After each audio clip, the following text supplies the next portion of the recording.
Babacar Sadikh Top ñu ngi lay nuyu. maa ngi leen di fay bu baax a baax. En tant que journaliste nga teew ci bërëb bi muy assemblée nationale tey jile député yi war a janoo mu ñeel muuri malaanum kiirlaay bi nga xamante ni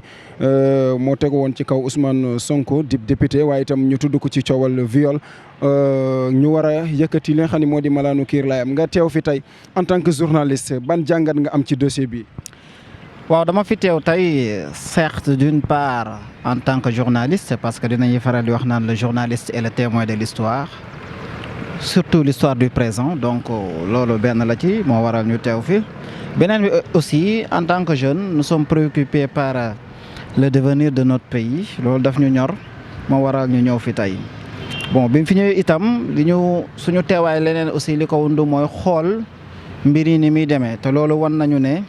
liggéey bi nga xamante ne am na ci biir te yenn honorable député yi wax ci te man ma defoon constat bi il y a de cela 2 jours wala mu ëpp ko sax ci médias yi waxoon ne en réalité ñun ñëpp def nañ ay études ba am fuñ ci toll boo dee jàng bay def mathématique souvent am na yenn équation yu ñu daan posé équation nag mooy problème yoo xamante ne dañ la ko daan posé pour nga wëri ji solution bi buñ ko daan posé daan nañ laajte kan mooy x maanaam x mooy ku ñu xamul mën nañoo bind benn plainte boo xamante ne juge d'instruction jox na ko assemblée nationale ne leen x laay wër ki nga xamante ne wala ñi nga xamante ne ñoo nekk assemblée nationale te far ci nguur gi ñoom ñu ñëw ne x mooy Ousmane Sonko donc ci wàllu woowu rek ñëpp seetlu nañ ko ñëpp wax nañ ko borom xam-xam yi aussi wax nañu ko vice de procédure am na mais vice de procédure bi li tax mu gën a metti li tax mu am assemblée nationale gravité bi foofu la nekk c'est-à-dire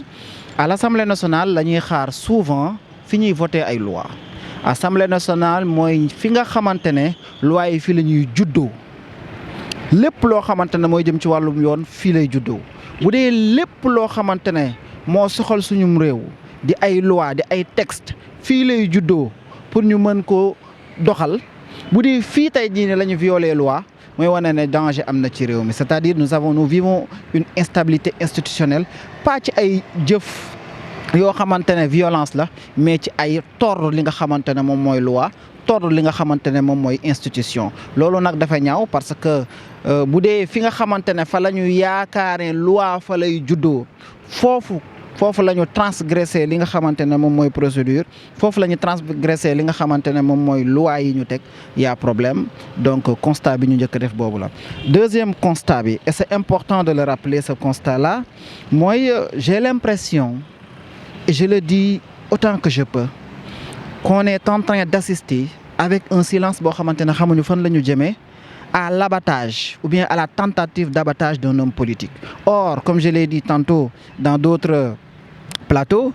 dans une démocratie forte, nous avons besoin d'hommes politiques. Nous avons besoin également d'opposition forte parce que c'est ça qui garantit la démocratie dans un pays. Mais réew moo xamante ne pouvoir bu am doole moo fi am di def nu ko neex di def immixtion ci justice di def immixtion ci li nga xamante ne moom mooy assemblée nationale maanaam ci immixtion ci pouvoir législatif réew moomu problème dafay am loolu daal mooy li nga xamante ne moom la ñu seetlu fii en ce moment ci assemblée nationale. nga wax ko ci biir wax maanaam bu ñu da ko toppee li nga xam ne mooy kayit yi ñu jébbal assemblée dañ fa def contre ex mais yaakaar naa ci plainte bi tur Ousmane Sonko moo fa nekk ban jàngat ngay def ci différence boobu en même temps bi ñu xëyee tey li ñu dégg mooy député yi opposition bi dañoo du moyu jotaay boobu ñu waroon a amal ñoom si seen biir la ko waral mooy tey dañoo xëy gis ci turu Ousmane Sonko modification boobu. waa xam nga loolu man d'après li ma dégg mooy en fait c'est vrai plainte bi nga xamante ne moom la ndaw si yóbbu Ousmane Sonko moo ci ne effectivement plainte nag boo ko yóbboo section de recherche dañuy def ay enquêtes déglu ñi nga xamante ne ñoom ñooy des témoins yi bu ñu ko déggee déglu fee yi nga xamante ne am na ñëpp ñi nga xamante ne am nañu xel di xalaat xàmmee dëgg xàmmee lu dul dëgg xam nañ lan mooy dëgg te dinaay faral di wax naan mbir bu amee lu ni mel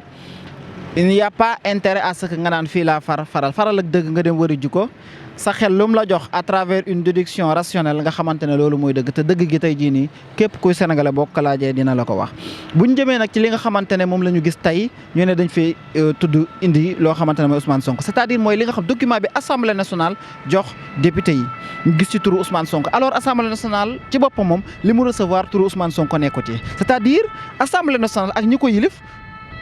à travers son président bien évidemment ñoom ñoo gis ne kat x kat ñoom ñu dem jëli ji kenn rek ne mooy x mooy Ousmane Sonko parce que en fait presse bi wax na ci parce que plainte am na mais procédure